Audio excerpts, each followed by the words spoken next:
Bonjour à toutes et à tous, bienvenue dans ce live, c'est mon live 111 sur mon défi 120 jours de live, donc c'est un live en plein air. Ça y est, je suis arrivée sur mon lieu de villégiature en Haute-Savoie, donc j'ai envie de vous faire profiter aussi du paysage, des bruits de la nature. Je suis dans un club de vacances, donc il y a aussi un petit peu de passage autour. Si vous entendez des voix, c'est normal. Je vais vous laisser quelques instants pour arriver. Je suis très heureuse de vous retrouver ce soir parce que dans ce live, j'ai un message très important à vous faire passer. Donc si vous êtes là, si vous êtes arrivé, faites-moi un petit coucou dans le chat. Dites-moi que vous êtes là. Si vous êtes là en replay, vous pouvez mettre le hashtag replay. Et voilà, c'est très important pour moi de rentrer en lien avec vous. Et donc le message du jour, il est en lien justement avec cet endroit où je suis en vacances, puisque c'est un lieu très important pour moi. C'est un village de vacances qui est assez atypique, qui est en Haute-Savoie, qui s'appelle Fêtes et Vacances, si vous voulez regarder. Pourquoi je vous parle de ça? Parce que c'est un lieu qui a déclenché beaucoup de choses pour moi. Et aussi parce que dans ce lieu, je me suis reconnectée à mon âme d'enfant. Et c'est le message de ce live. Le message de ce live, c'est vraiment d'aller écouter votre âme d'enfant. Qu'est-ce que votre âme d'enfant a à vous dire?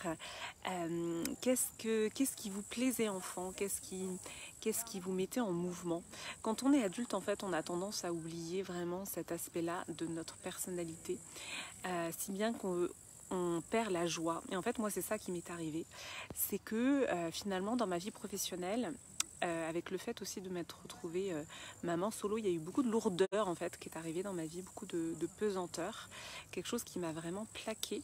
Et finalement, j'en ai oublié la joie, j'en ai oublié le fait d'être légère.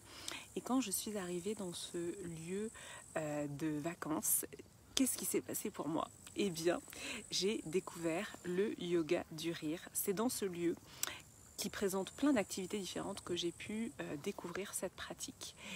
Et j'ai découvert le yoga du rire et j'ai ri.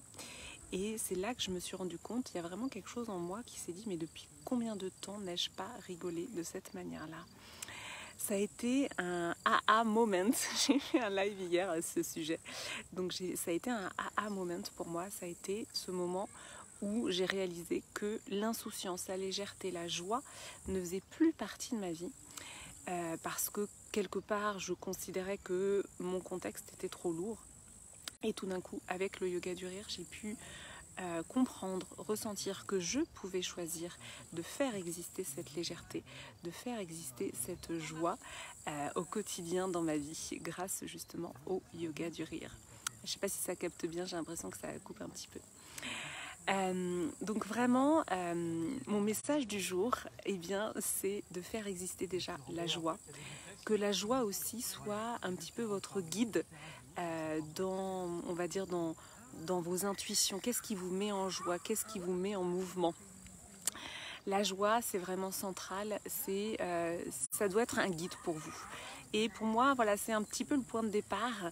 Si vous vous posez des questions, si vous dites, bah oui, mais moi finalement, je ne sais pas où est mon âme d'enfant. Merci pour les pouces. Je ne sais pas où est mon âme d'enfant. Allez la chercher dans la joie. Qu'est-ce qui vous met en joie? Les enfants ont beaucoup à nous apprendre là-dessus d'ailleurs.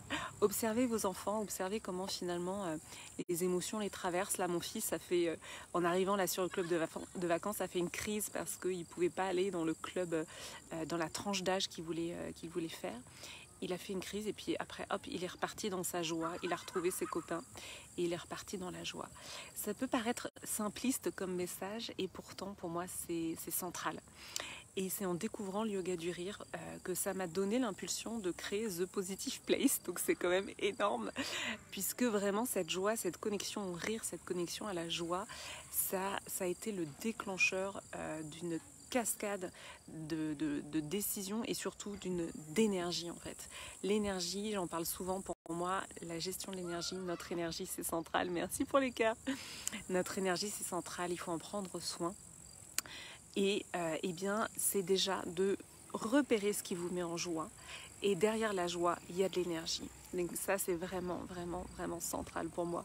C'était donc le message du jour depuis voilà, mon premier jour de vacances. Le soleil ne va pas durer, a priori il va pleuvoir dans les jours suivants, donc c'est pour ça que j'avais très envie de faire ce live aussi en plein air, pour vous faire profiter de cette belle nature et de ces petits bruits de nature. Voilà, le plus possible, je vais essayer de faire ces lives en plein air pour que vous puissiez en profiter aussi. Voilà, j'espère que vous allez bien, j'espère que vous pouvez profiter aussi un petit peu de ces instants-là. Et je vous dis donc à demain pour le live. Je suis perdue dans les chiffres pour le live 112. Je vous embrasse. Alors, du coup, comme je vois rien, voilà, je vais réussir à mettre fin. À demain.